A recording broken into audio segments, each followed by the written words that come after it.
কাটিহার ডিস্ট্রিক্টের মানুষ তোমরা ভালো করে শুনে নাও, রাসূল অর্থাৎ নবী যে জিনিসটা তোমাদেরকে দিবে ফাখুযুহু তোমরা সেটা গ্রহণ করো, তোমরা সেটা নিয়ে নাও, তোমরা সেটা পালন করো। ওয়া মা নাহাকুম আনহু ফান্তাহু এবং যে কাজ থেকে নবী তোমাদেরকে নিষেধ করবে, মানা করবে, ওই কাজ থেকে তোমরা দূরে থাকো, ওই কাজ থেকে তোমরা বিরত থাকো। আসসালামু আলাইকুম ওয়া রাহমাতুল্লাহি ওয়া বারাকাতুহু।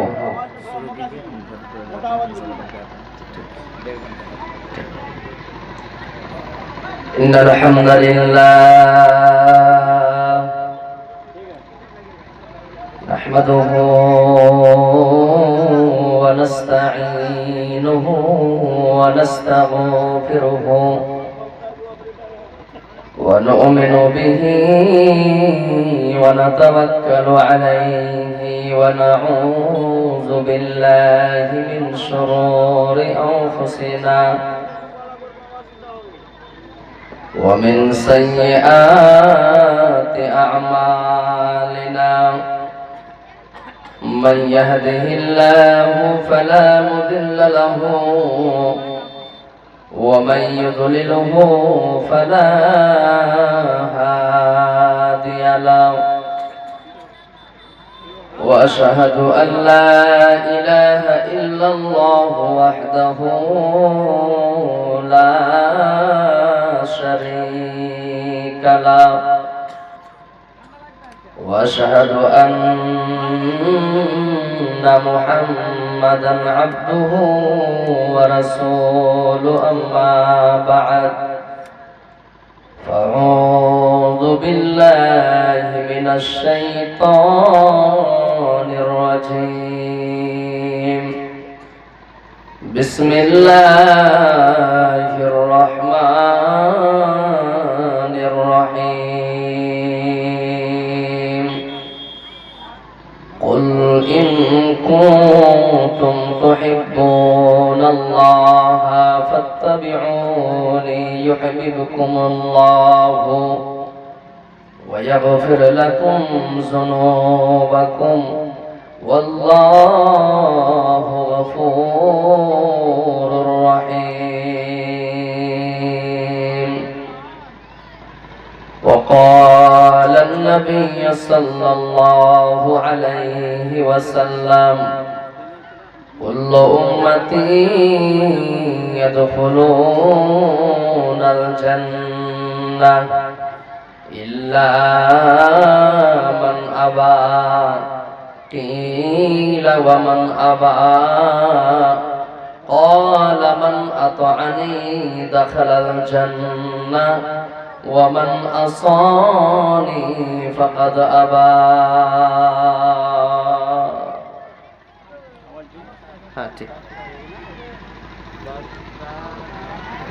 মানুষ কই যাই রে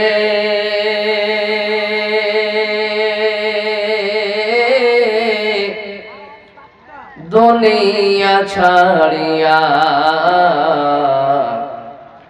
মসজিদের ওই পালকি আইনা দোলহাতে সাজায়া তারে জনমের লাগিয়া মানুষ কই যাই রে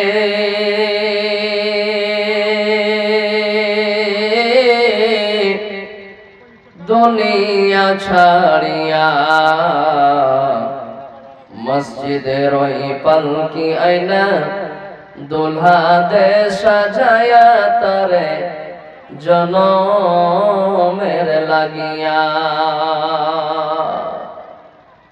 এ বাড়ির জন্য করছ তুমি কত মারামারি মামলা মুকদ্দমা করে নষ্ট করলে করি এ বাড়ির জন্য করছ তুমি কত মারামারি মামলা মুকদ্দমা করে নষ্ট করলে করি আজকে তুমি যাবে চলে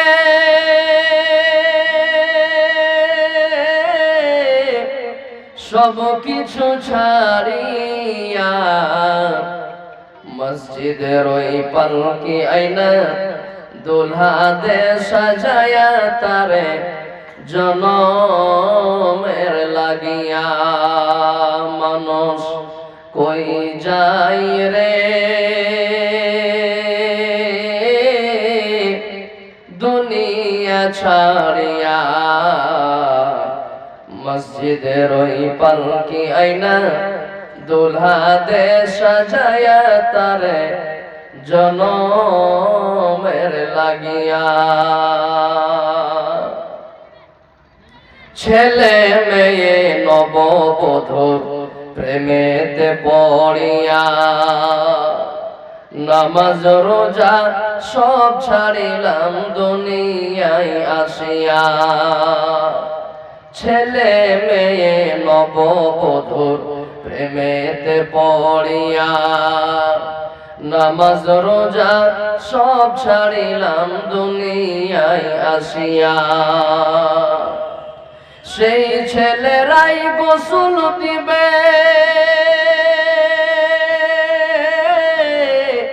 মশারি টাঙায়া, মসজিদের ওই পালকি আইনা দুলহা দে সাজায়া তারে জনমের লাগিয়া। মানুষ কই যাই রে দুনিয়া ছাড়িয়া, মসজিদের ওই পালকি আইনা দুলহা দে সাজায়া তারে জনমের লাগিয়া। মানুষ কই যাই রে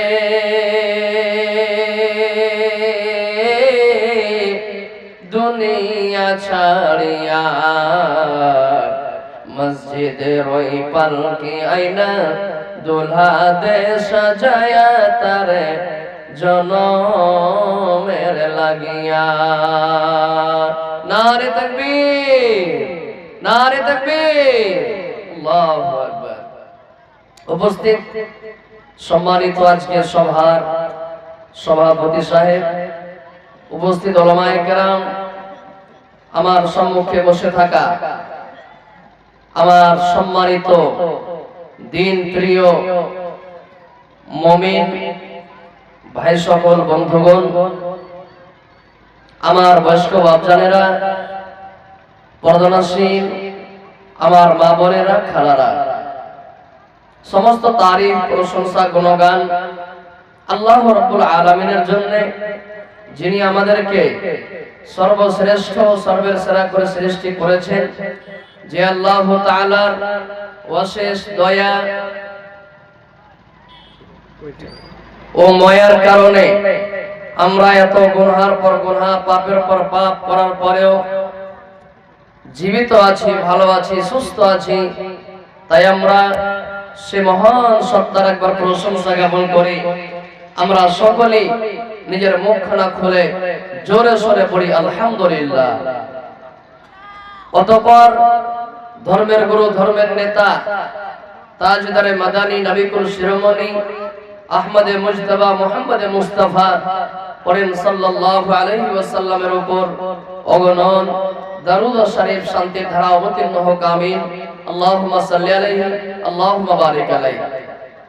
সম্মানিত আমার ভাই সকল বন্ধুগণ, আমার মা বোনেরা, খালারা, আমি আজকে আপনাদের সম্মুখে পবিত্র কোরআন থেকে একটি আয়াত তেলাওয়াত করেছি এবং বুখারী শরীফ থেকে একখানা হাদিস আপনাদের সম্মুখে পাঠ করেছি। এই কোরআন এবং হাদিসকে সামনে রেখে আমি ইনশাআল্লাহ নিজের মূল বক্তব্য ইতি করব। ওমা তৌফিক ইল্লা বিল্লাহ। তাই আল্লাহর কাছে দোয়া করছি রব্বুল আলামিন আমি যা কিছু বলবো সহিহ হাদিস এবং কোরআন থেকে যেন বলতে পারি, আর আমরা ছোট বড় সকলেই যেন তার প্রতি আমল করতে পারি। আল্লাহ যেন আমাদেরকে তৌফিক দান করুক, বলেন আল্লাহুম্মা আমিন। ভাই আমার বন্ধুরা, আমার পর্দানশীল মা বোনেরা, খালারা, আল্লাহ রাব্বুল আলামিন মানব জাতিকে সৃষ্টি করলেন, তৈরি করলেন। সৃষ্টি করার পর এমনি ছেড়ে দেননি, মানব জাতিকে কিছু বিধি বিধান দিয়েছেন রব্বুল আলামিন। এই যে মানব জাতিকে সৃষ্টি করলেন, কেন সৃষ্টি করলেন? আল্লাহ রব্বুল আলামিন কোরআন মাজিদে বললেন, ওয়ামা খালাকতুল জিন্না ওয়াল ইনসা ইল্লা লিয়াবুদুন। আমি আল্লাহ মানব জাতিকে এবং জিনকে শুধুমাত্র আমার ইবাদতের জন্য সৃষ্টি করেছি। আল্লাহ রাব্বুল আলামিন নিজের ইবাদত করার জন্য সৃষ্টি করেছেন। আমার সম্মানিত ভাই সকল বন্ধুগণ, আমার মা বোনেরা, খালারা, তাই আজকে আমি যে বিষয় নিয়ে আলোচনা করব সে বিষয়টার নাম হলো ভালোবাসা সম্পর্কে। ভালোবাসা সম্পর্কে আলোচনা করব। ভালোবাসা অনেক প্রকারের হয়। যেমন একটা মা তার সন্তানকে ভালোবাসে, একজন সন্তান তার মাকে ভালোবাসে, একজন স্বামী তার স্ত্রীকে ভালোবাসে, একজন স্ত্রী তার স্বামীকে ভালোবাসে, একজন ভাই তার বোনকে ভালোবাসে, একজন বোন তার ভাইকে ভালোবাসে। এই করে করে ভালোবাসার অনেক প্রকার আছে। কিন্তু আজকে আমি যার সঙ্গে ভালোবাসার কথা বলবো, তার সঙ্গে যদি ভালোবাসা করতে পারেন, পৃথিবীতেও লাভ আছে, আখিরাতেও লাভ আছে।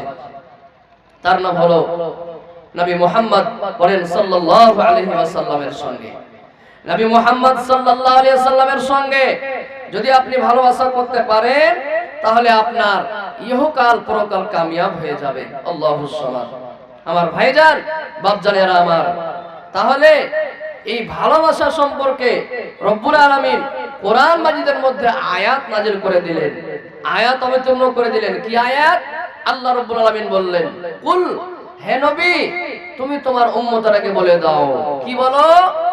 ইন কুনতুম তুহিব্বুনাল্লাহ, যদি তোমরা আল্লাহকে ভালোবাসতে চাও, যদি তোমরা আল্লাহর সঙ্গে বন্ধুতারি লাগাইতে চাও, যদি তোমরা আল্লাহর সঙ্গে ভালোবাসা করতে চাও, তাহলে তোমরা কি করো?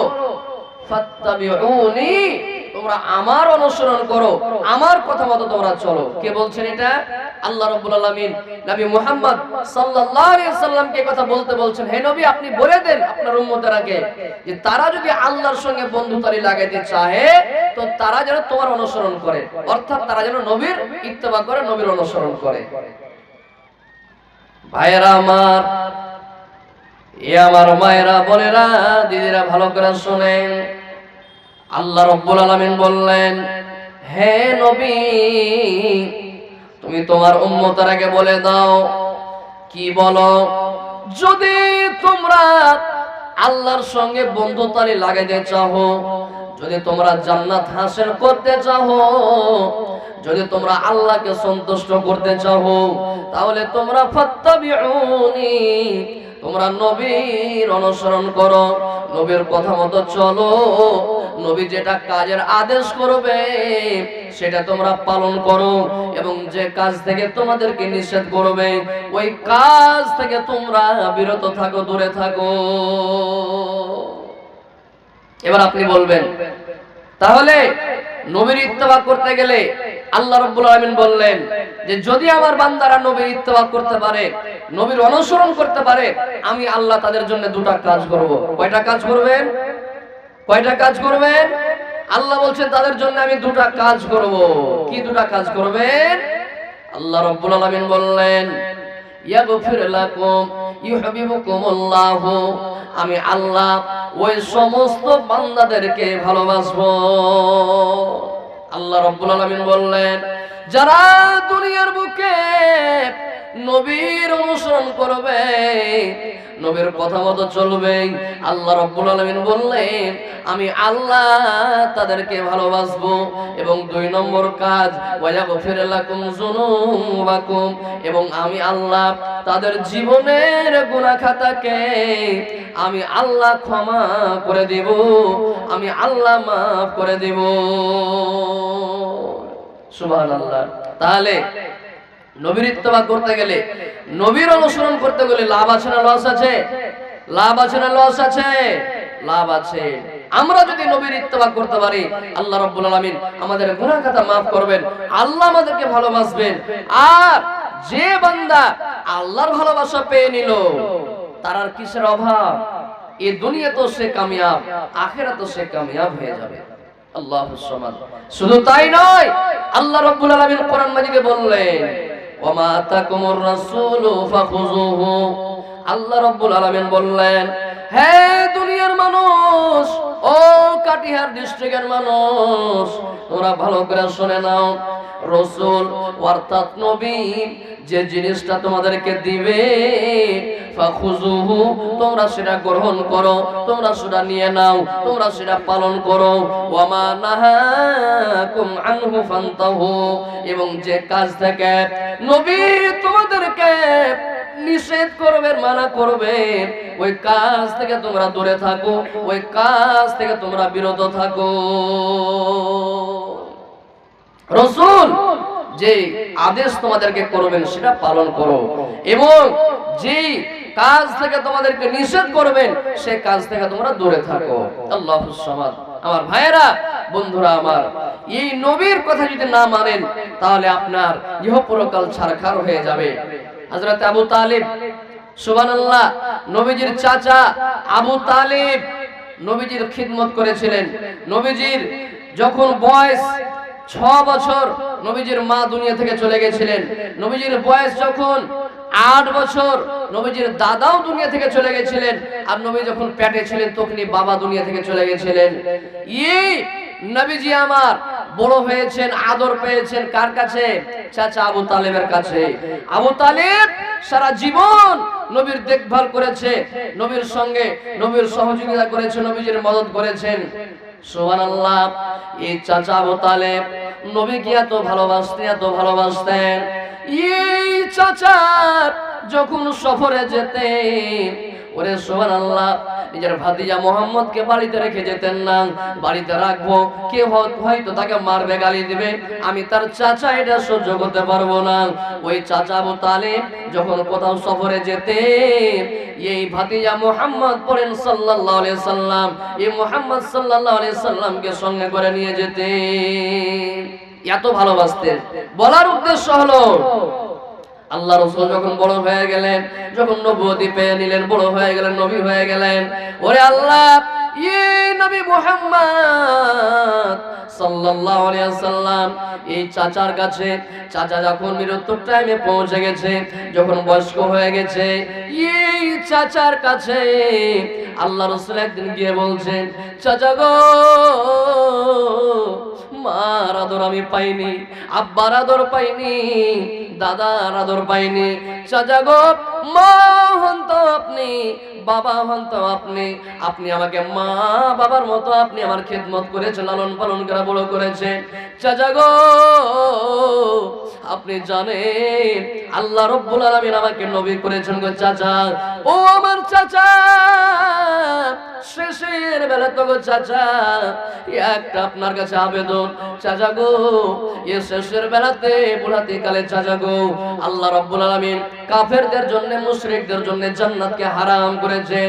চাচা গো, এই শেষের বেলাতে যদি আপনি কালেমা লা ইলাহা ইল্লাল্লাহ পড়েন, এই কালেমা পড়ে যদি আপনি মুসলমান হয়ে যান গো চাচা, রব্বুল আলামিনের কাছে আমার সুপারিশ করা আমার হাত থাকবে।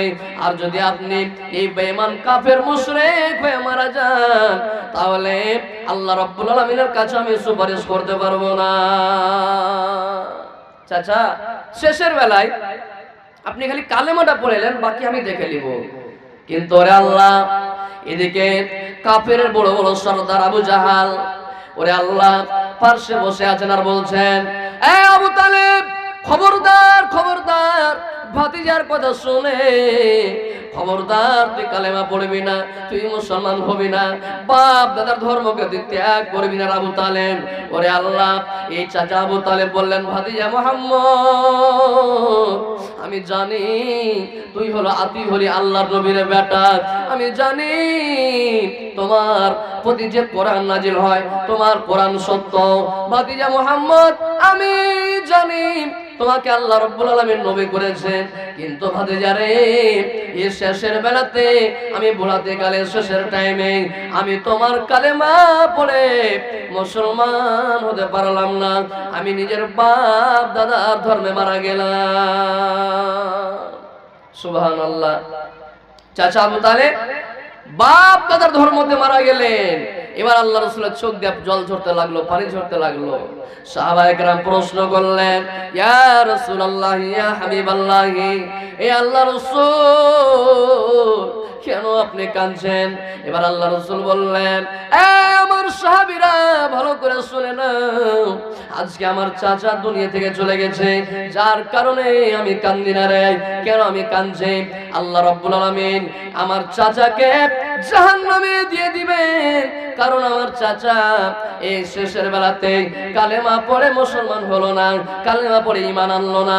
আল্লাহ রাব্বুল আলামিন আমার চাচাকে জাহান্নামে দিয়ে দিবেন, কারণ সে মুসলমান হলো না। কিন্তু হ্যাঁ, আমার চাচার উপরে আল্লাহ রাব্বুল আলামিন একটু রহম করবে, একটু দয়া করবেন। কি দয়া?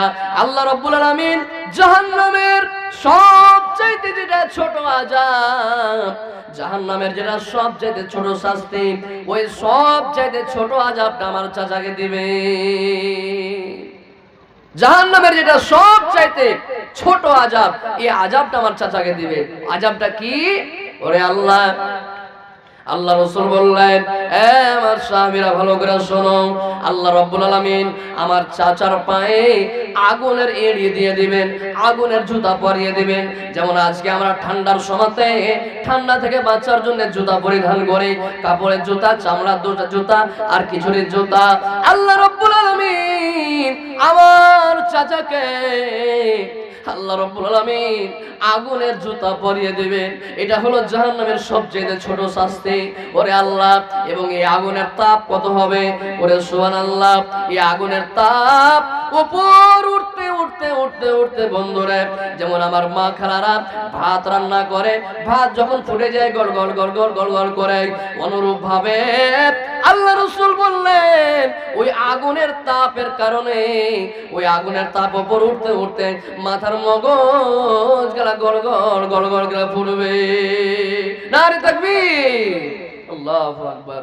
ভাই আমার বন্ধুরা, তাহলে চাচা আবু তালেব নবীজির সারা জীবন দেখভাল করলেন, কিন্তু শেষের বেলাতে একটা কথা না মানার কারণে সারা জীবন জাহান্নামের আগুনে জ্বলবে। আল্লাহুস সামাদ। ভাইয়েরা আমার, বন্ধুরা, এই রাসূলের কথা সাহাবায়ে কেরাম কিভাবে মেনেছেন? ওরে আল্লাহ, আল্লাহ রাসূল একদিন বললেন, এ আমার সাহাবীরা, কুল্লু উম্মতি ইয়াদখুলুনাল জান্নাহ। আল্লাহ রাসূল একদিন সাহাবীদের সামনে ওয়াজ করছেন, নসিহত করছেন, কুল্লু উম্মতি ইয়াদখুলুনাল জান্নাহ। আল্লাহ রাসূল বললেন, ও দুনিয়ার মানুষেরা ভালো করে শুনে নাও। আল্লাহ রাসূল বললেন, এই পৃথিবীতে, এই দুনিয়াতে যত আমার উম্মত আছে গো, যত আমার উম্মত আছে, আমার সমস্ত উম্মত জান্নাতের মধ্যে চলে যাবে রে, সমস্ত উম্মত জান্নাতে চলে যাবে। একটু সাহস ছিল নাকি? নামাজ পড়ো, রোজা করো, দান করো, কি গুলা করার দরকার? আমরা তো নবীর উম্মত, আমরা তো জান্নাতে যাবই। ওরে আল্লাহ, আল্লাহ রাসূল বললেন, ইল্লা মান আবা, আমার সমস্ত উম্মত জান্নাতে চলে যাবে, কিন্তু যারা আবা হবে রে, যারা আবা হবে, আবা কখনো জান্নাতে যাবে না। কিলাওয়ামান আবা, সাহাবায়ে কেরাম বুঝতে পারলেন না, আল্লাহ রাসূলকে প্রশ্ন করলেন, ইয়া রাসূলুল্লাহ, ইয়া হাবিবাল্লাহ, কিলাওয়ামান আবা, আপনি বললেন আমার সমস্ত উম্মত জান্নাতের মধ্যে চলে যাবে, কিন্তু যারা আবা হবে তারা জান্নাতে যাবে না। এই আবা কাকে বলা হয় আমরা বুঝতে পারলাম না, আপনি আমাদেরকে বুঝিয়ে দেন। আবা মানে কি? কারাকে আবা বলা হয়? আল্লাহ রাসূলকে প্রশ্ন করা হলো। আল্লাহ রাসূল বললেন, ক্বালা মান আতানি দাখালাল জান্নাহ, যে আমার ইত্তেবা করবে, যে আমার অনুসরণ করবে, যে আমার কথাগুলো মানবে, সে জান্নাতে চলে যাবে রে, সে জান্নাতে চলে যাবে। ওয়ামান আসানি ফাকাদ আবা, এবং যে আমার নাফরমানি করবে, যে আমার কথা মতো চলবে না, তাকে আবা বলা হয়। আর আবা কখনো জান্নাতে যাবে না। সুবহানাল্লাহ। তাহলে আমল না করলে কোনো উপায় নাই ভাই, জান্নাত পেতে গেলে আমল করতে হবে। আজকে আমরা কোরআন হাদিসের কথা শুনছি, আল্লাহ রাসূলের হাদিস শুনছি, পা দিয়ে কচলে চলে যাচ্ছি।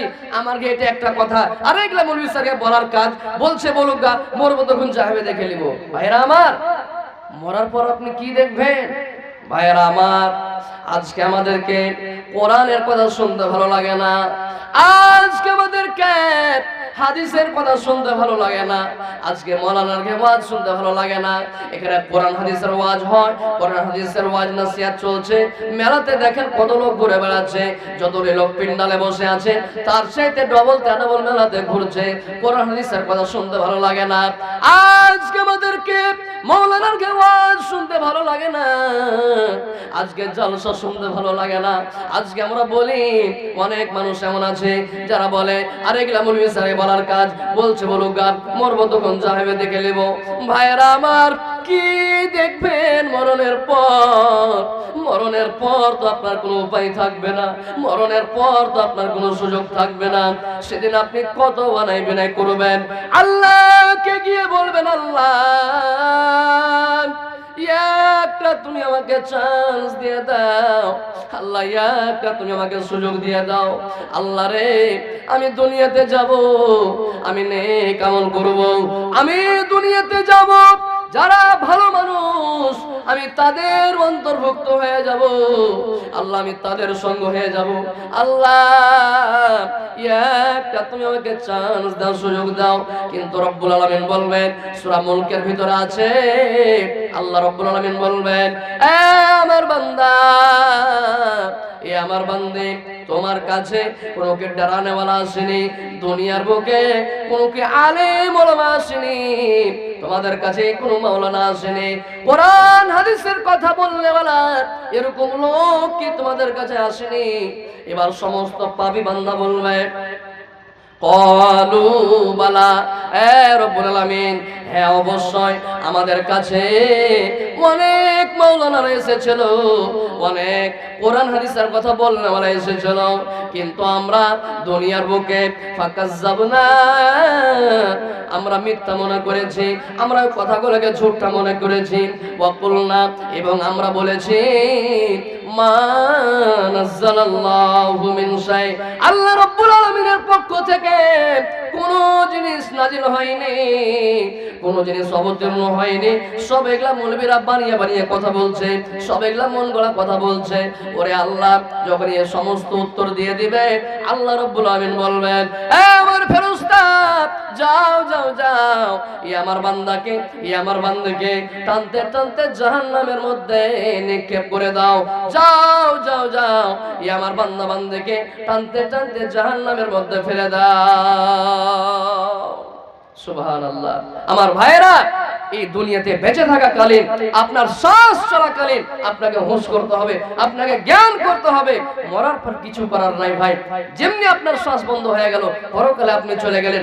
আর পরকালের দেখাশোনা, রক্ষণাবেক্ষণ সব জিনিসের দায়িত্ব আল্লাহ দিয়েছেন ফেরেশতাদের হাতে। আর ওখানে আর ক্ষমতা চলবে না। আজকে দুনিয়াতে আপনি টাকাওয়ালা মানুষ, আপনার কাছে টাকা আছে, টাকার গরম আছে, কিন্তু বন্ধু মনে রাখবেন, কবরে কোনো টাকার গরম চলবে না, কবরে কোনো পদের গরম চলবে না, কবরে কোনো আপনার বংশের গরম চলবে না। এই কবরে শুধু আপনার আমল দিয়ে মোকাবেলা করতে হবে। এই কবরে যদি আপনি পাস করতে চান, আপনাকে একমাত্র আমল দিয়ে পাস করতে হবে। জি আমার ভাইয়েরা, সাহাবায়ে কেরাম আল্লাহ রাসূলের কথা কতটুকু মানতেন, কিভাবে মানতেন? ওরে আল্লাহ এবং সাহাবায়ে কেরাম এই কোরআনের জন্য, দ্বীন ইসলামের জন্য কতটুকু কষ্ট করেছেন, কি করেছেন, শুধু আপনারা একটু লক্ষ্য করেন। আল্লাহ রাসূল সাল্লাল্লাহু আলাইহি সাল্লাম একদিন এশারের নামাজ পড়লেন। এশারের নামাজ পড়ার পর সাহাবায়ে কেরামকে বললেন, এই আমার সাহাবীরা বসো বসো বসো বসো। সব সাহাবায়ে কেরাম বসে গেলেন। হাজী ভাই আপনারা দাঁড়িয়ে আছেন, বসেন বসেন ভাই, বসেন বসেন বসেন, খুব জালসা শুনতে আছেন, খুব ভালো লাগছে, বসেন বসেন বসে শুনতে হয়। তো আল্লাহ রাসূল বললেন, এই আমার সাহাবীরা তোমরা বসো বসো বসো। সাহাবায়ে কেরাম বসে গেলেন। আল্লাহ রাসূল বললেন, কোরআনকে বাঁচানোর জন্য, দ্বীন ইসলামকে বাঁচানোর জন্য মুতার প্রান্তে যুদ্ধ হবে, জিহাদ হবে। এই যুদ্ধের আমি প্রথম সেনাপতি, প্রথম আমি সেনাপতি, প্রথম আমি কমান্ডার লিডার নির্বাচন করলাম যায়েদকে। যায়েদ কোথায়? নবীর সামনে দাঁড়িয়ে বললেন, লাব্বাইক ইয়া রাসূলুল্লাহ, আমি উপস্থিত আছি। এরপরে বললেন, জাফর বিন আবি তালিব কোথায়? নবীজির সামনে দাঁড়িয়ে বললেন, লাব্বাইক ইয়া রাসূলুল্লাহ, আমি উপস্থিত আছি। এরপরে নবীজি বললেন, আব্দুল্লাহ ইবনে রাওয়াহা কোথায়? নবীজির সামনে দাঁড়িয়ে গেলেন, ইয়া রাসূলুল্লাহ লাব্বাইক, আমি উপস্থিত আছি, আমি হাজির আছি। আল্লাহ রাসূল বললেন, তুমি যুদ্ধের 3 নম্বর সেনাপতি। তাহলে 1 নম্বর যায়েদ বিন হারেসা যুদ্ধের 1 নম্বর সেনাপতি, 2 নম্বর সেনাপতি জাফর বিন আবি তালিব এবং 3 নম্বর সেনাপতি আব্দুল্লাহ ইবনে রাওয়াহা। ভাইরা আমার, এ বাপুরা আমার, মায়েরা বোনেরা, ভালো করে শুনেন। আল্লাহ রাসূল 3 জন সাহাবীকে মুতার প্রান্তে যুদ্ধ হবে, জিহাদ হবে। এই জিহাদের জন্য 3 জন সাহাবীকে আল্লাহ রাসূল যুদ্ধের সেনাপতি নির্বাচন করলেন। 3 জন সাহাবীকে নির্বাচন করলেন। এরপরে বললেন, ইয়া আমার সাহাবীরা, এ যায়েদ, এ জাফর বিন আবি তালিব, এ আব্দুল্লাহ ইবনে রাওয়াহা, যাও যাও যাও, তোমরা বাড়ি থেকে বিদায় নিয়ে এসো, যাও। পৃথিবীতে হয়তো তোমরা আর বেঁচে থাকতে পারবে না, সূর্য ওঠা ডোবা হয়তো তোমরা আর দেখতে পাবে না। যাও যাও, তোমরা বাড়ি থেকে বিদায় নিয়ে এসো। আমার ভাইয়েরা, মায়েরা, বোনেরা আমার, আব্দুল্লাহ ইবনে রাওয়াহা যাকে 3 নম্বর সেনাপতি বানা হয়েছিল, আব্দুল্লাহ ইবনে রাওয়াহা নতুন বিয়ে করেছিলেন বন্ধু, নতুন বিয়ে করেছিলেন। এশারের নামাজ পড়তে এসেছে, এশারের নামাজ পড়ে বাড়ি গিয়ে বাসর রাত মারাবেন। এই মতো অবস্থায় আল্লাহ রাসূল তাকে যুদ্ধের 3 নম্বর সেনাপতি বানিয়ে দিলেন। আব্দুল্লাহ ইবনে রাওয়াহা বাড়ির দিকে হাঁটতে লাগলেন, যেতে লাগলেন, বাড়ির দিকে যেতে লাগলেন। ঘরে পৌঁছে গেলেন। যখন ঘরের দরজায় পর্যন্ত পৌঁছে গেলেন, ওরে আল্লাহ, ওই ঘর থেকে নতুন বউ ঘরের মধ্যে বিন বিন বিন বিন বিন বিন করে কোরআন তেলাওয়াত করছিলেন। আব্দুল্লাহ ইবনে রাওয়াহা এবার দরজার কাছে গিয়ে ডাক দিয়ে বললেন, বিবি রে, কোরআনটা একটু থামিয়ে দাও বিবি, কোরআনটা একটু বন্ধ করে দাও। বিবি রে, মোহর দিয়েছি বিবি রে, কিন্তু সংসার করতে পারিনি। নবী আমাকে যুদ্ধের 3 নম্বর সেনাপতি বানিয়েছে। বিবি রে, তুমি আমাকে ক্ষমা করে দাও। বিবি, আমি জিহাদ করতে চলে গেলাম, যুদ্ধ করতে চলে গেলাম, বিবি তুমি আমাকে ক্ষমা করে দাও, মাফ করে দাও।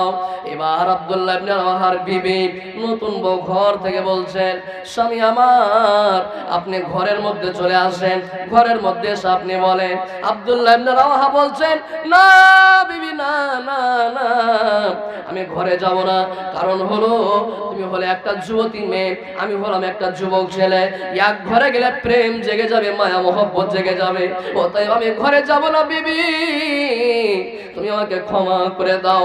এবার তার বিবি বলছেন, স্বামী আমার, না না, আমি আপনাকে প্রেমের ছন্দ বলবো না, আমি আমাকে প্রেমের কবিতা বলবো না, আমি আমার স্বামীর মুখখানটা একটু জি ভরে দেখতে চাই। ওরে আল্লাহ, এবার ওই মহিলা বলছেন, স্বামী আমার, আল্লাহ রাব্বুল আলামিন যদি কিয়ামতের দিন আমাকে আদেশ করেন, ও হতভাগী, যা যা যা, তোর স্বামীকে একবার খুঁজে বের করে নেই। আমি যাকে ভালো করে দেখবো না, তাকে খুঁজে বের করবো কেমন করে? এবার আব্দুল্লাহ ইবনে রাওয়াহা বললেন, বিবি রে, যদি আমি শহীদ হয়ে যাই, যদি আমি ফি সাবিলিল্লাহ যদি আমার জান চলে যায়, বিবি রে, যদি তুমি ধৈর্য ধারণ করতে পারো, রব্বুল আলামিন কিয়ামতের দিনে আমাদের দুইজনকে এক জায়গাতে করার জন্য আল্লাহ লাখ কোটি ফেরেশতা নিয়োজিত করা থাকবে। অতএব বিবি রে, তুমি আমাকে ক্ষমা করে দাও। আব্দুল্লাহ ইবনে রাওয়াহা বাড়ি থেকে বিদায় নিয়ে এবার চলে যাচ্ছে। ওরে আল্লাহ, আব্দুল্লাহ ইবনে রাওয়াহা চলে গেলেন। এবার জাফর বিন আবি তালেব, যাকে 2 নম্বর সেনাপতি বানানো হয়েছিল, জাফর বিন আবি তালেবের ছোট ছোট কচি কাঁচা বাচ্চা ছিল। ওই জাফর বিন আবি তালেব বাড়ির থেকে ফিরে এসে বলছে, বিবি রে, মোহর দিয়েছি, সংসার করেছি, তার হক আদায় করেছি রে বিবি। বিবি রে, নবী আমার যুদ্ধের 2 নম্বর সেনাপতি বানিয়েছেন। বিবি রে, তুমি আমাকে ক্ষমা করো, আমি জিহাদ করতে যাব, আমি যুদ্ধ করতে যাব। বিবি রে, হয়তো আর আমি বাড়ি ফিরে আসতে পারবো না, হয়তো সূর্য ওঠা ডোবা আর আমি দেখতে পাবো না। বিবি রে, এই কচি কাঁচা ছোট ছোট বাচ্চাগুলোকে তোমার কাছে রেখে গেলাম। বিবি রে, আমি যখন শহীদ হয়ে যাব, আমার এই সন্তানরা যখন বড় হবে বিবি, তখন আমার পথটা তাদেরকে দেখিয়ে দেবে। যা যা যা, এই পথে এই রাস্তাতে তোর বাপ শহীদ হয়েছে। ভাই আমার, জাফর বিন আবি তালেব এবার বিবির কাছ থেকে বিদায় নিয়ে চলে যাচ্ছেন জিহাদ করতে। এ করে করে 1 নম্বর সেনাপতি হযরতে যায়েদ নবীজির সামনে মসজিদে দাঁড়িয়ে গেলেন। ইয়া রাসূলুল্লাহ, ইয়া হাবিবাল্লাহ, ও আল্লাহ পাকের রাসূল, আমি কার কাছে ক্ষমা নিতে যাইব, আমি কার কাছে মাপ নিতে যাইব? ও আল্লাহর রাসূল, আমি আপনার কাছে বড় হয়েছি গো নবী, আমি আপনার কাছে লালন পালন হয়ে বড় হয়েছি। কেমন কথা, নবীজির যায়েদ কেউ ছিল না।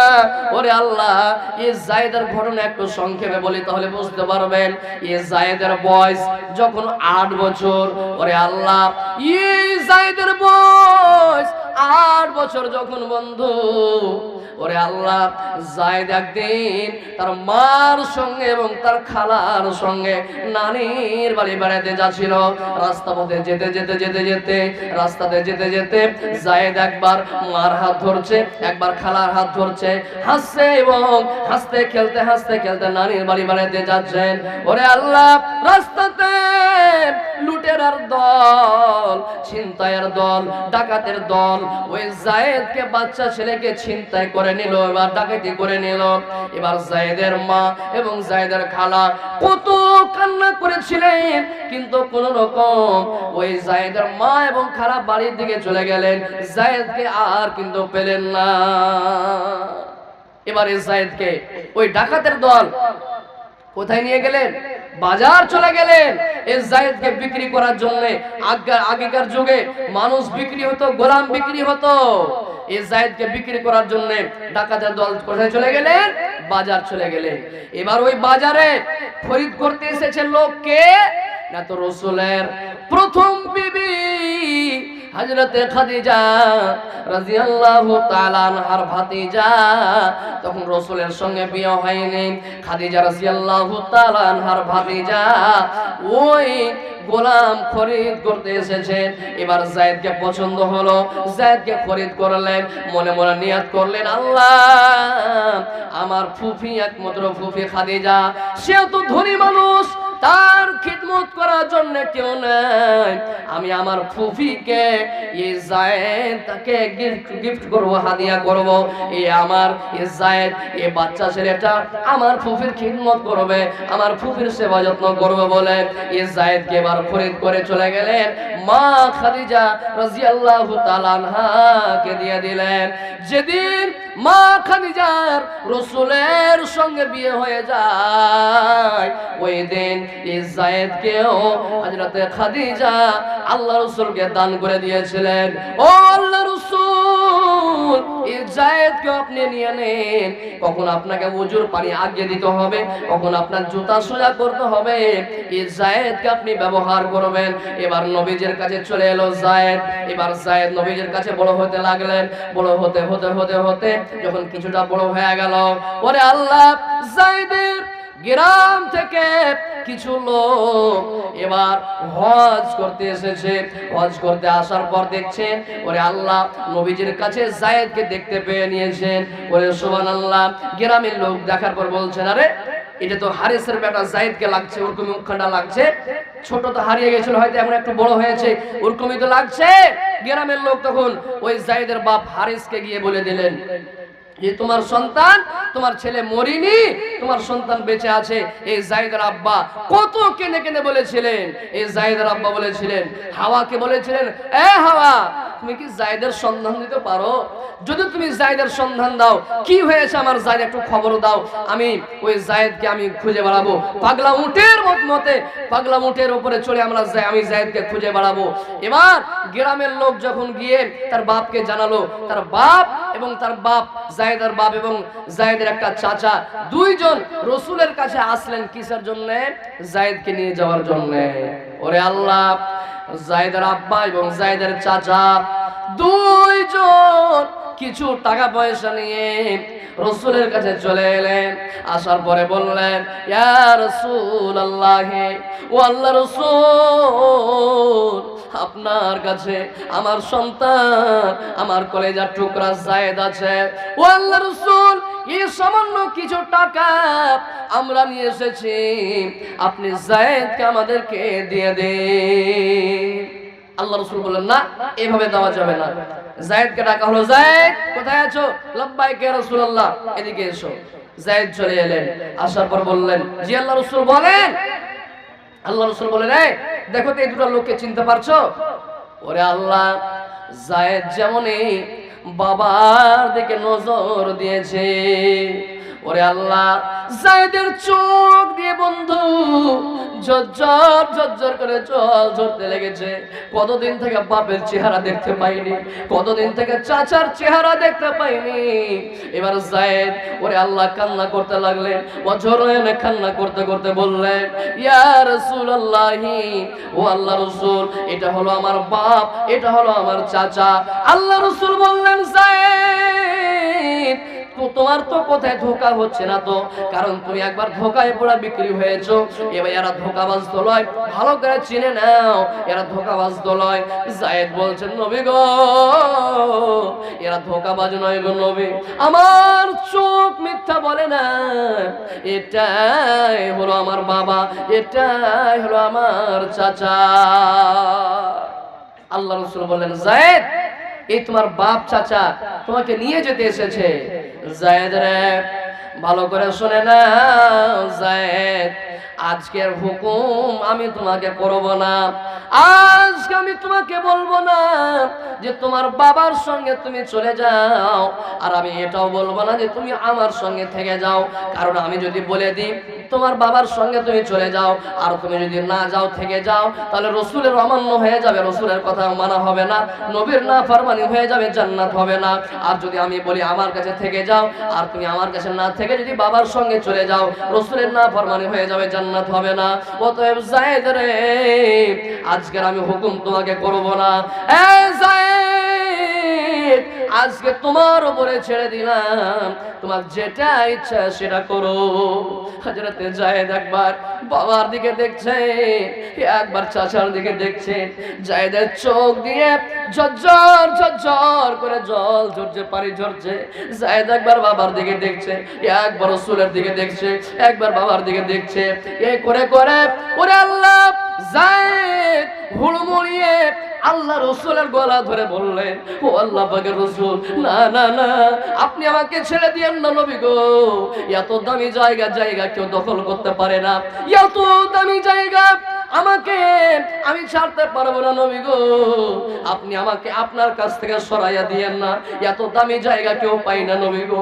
নবী গো, বাপ ভুলে যাব, মা ভুলে যাব, মা এবং চাচা ভুলে যাব, কিন্তু নবী গো আপনাকে আমি ভুলতে পারবো না গো নবী, আপনি আমাকে আপনার কাছ থেকে সরিয়ে দিয়েন না। ওরে সুবহানাল্লাহ। আল্লাহ রাসূল বললেন, যায়েদ আমার কোনো তো বেটা নাই, কিন্তু যায়েদ রে, আজকে তুমি আমার বেটার জায়গা দখল করলে, আজ থেকে তুমি আমার বেটা। সুবহানাল্লাহ। তাই মুহাদ্দিসিনে কেরাম লিখেছেন যে যায়েদকে আল্লাহ রাসূল বেটা বানিয়েছিলেন, বলা বেটা, মুখে কহা একটা বেটা বানিয়েছিলেন যায়েদকে। তাই এই যায়েদ ইবনে হারেসা রাসূলের সামনে মসজিদে দাঁড়িয়ে বলছেন, নবী গো, আমি আপনার কাছে বড় হয়েছি, আমি আপনার কাছে বড় হয়েছি, আমি কার কাছে ক্ষমা নিতে যাইব? ও আল্লাহর রাসূল, ছোট বাচ্চা হিসাবে ও আল্লাহর রাসূল এতদিন আপনার কাছে থাকলাম, আপনার কাছে বড় হয়েছি, আপনার খিদমত করেছি, নবী গো জানি না কত ভুল হয়েছে গো নবী, আপনি আমাকে বাচ্চা ছেলে বলে আপনি আমাকে ক্ষমা করে দিবেন, আমি জিহাদ করতে যাব। ওরে সুবহানাল্লাহ, এই যায়েদ বিন হারেসা জিহাদ করতে চলে গেলেন। তিনজন সেনাপতি জিহাদ করতে চলে গেলেন, যুদ্ধ করতে চলে গেলেন। এই যায়েদ বিন হারেসা ইসলামের পতাকা নিয়ে আছে, ইসলামের ঝান্ডা নিয়ে আছে। কে আছো তোমরা, এসো।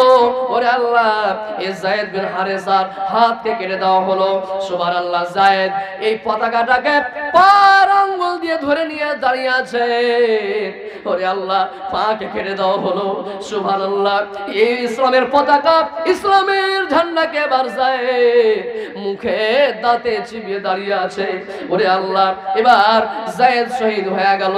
হযরতে জাফর বিন আবি তালিব এই পতাকা নিয়ে দাঁড়িয়ে গেলেন, হাতে পতাকা নিয়ে দাঁড়িয়ে আছেন, উনারও হাত কেটে দেওয়া হলো। হযরতে জাফর বিন আবি তালিবের হাত কেটে দেওয়া হলো, দুই হাতকে কেটে দেওয়া হলো।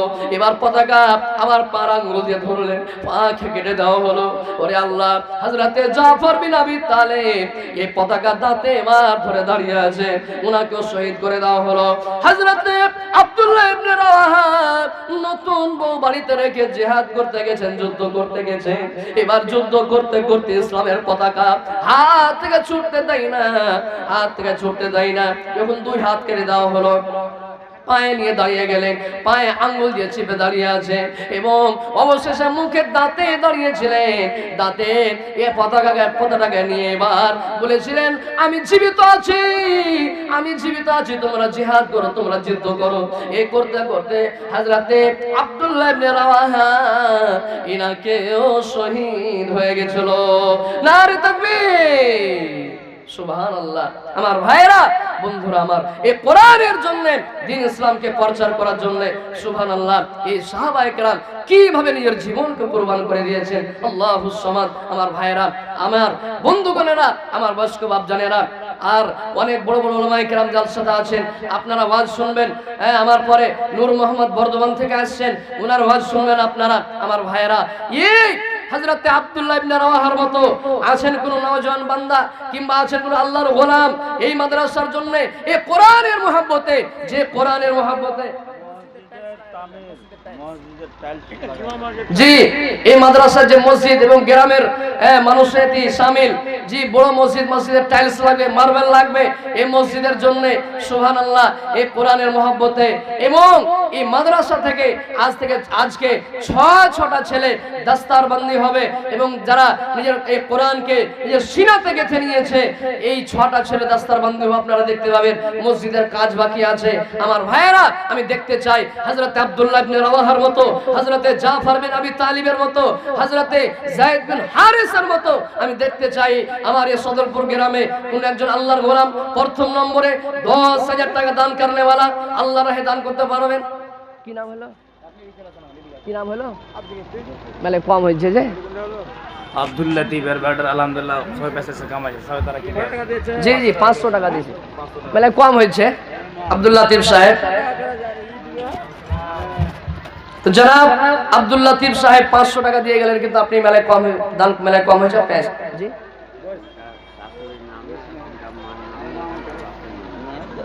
সুবহানাল্লাহ, কি নাম?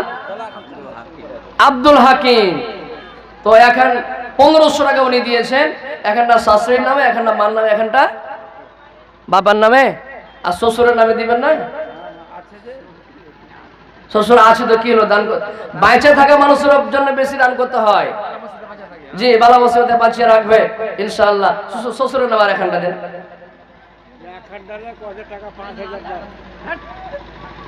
পারবে ইনশাআল্লাহ দিবে। মাশাআল্লাহ জনাব আব্দুল হাকিম সাহেব উনি 2000 টাকা নারে তাকবীর মাশাআল্লাহ জাযাকাল্লাহ মেলে কম হয়েছে যে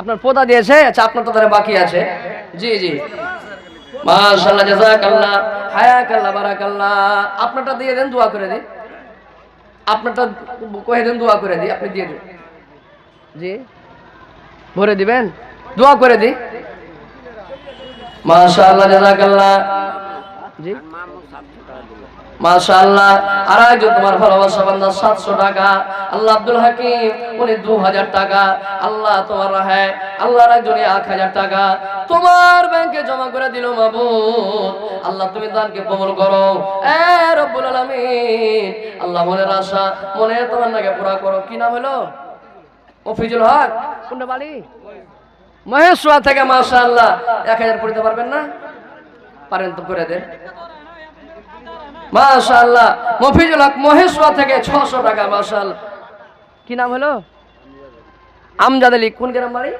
ওটা বিয়ে লাগছে আমার গে আচ্ছা জোড়া পরিয়ে দেন মাশাআল্লাহ মহাজুদের কাম একটু লাইগা বেনা সব না না বিয়ে মোহ কিছে জি জি তোমরা কও না জি বিয়ে আরে এখানটা দেন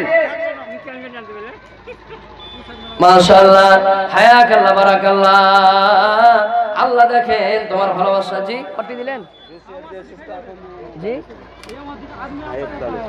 আচ্ছা আচ্ছা মাশাআল্লাহ এটা কার হ্যাঁ চান্দা করো না মায়া লোক আছে কি নাম হলো 1500 দিছে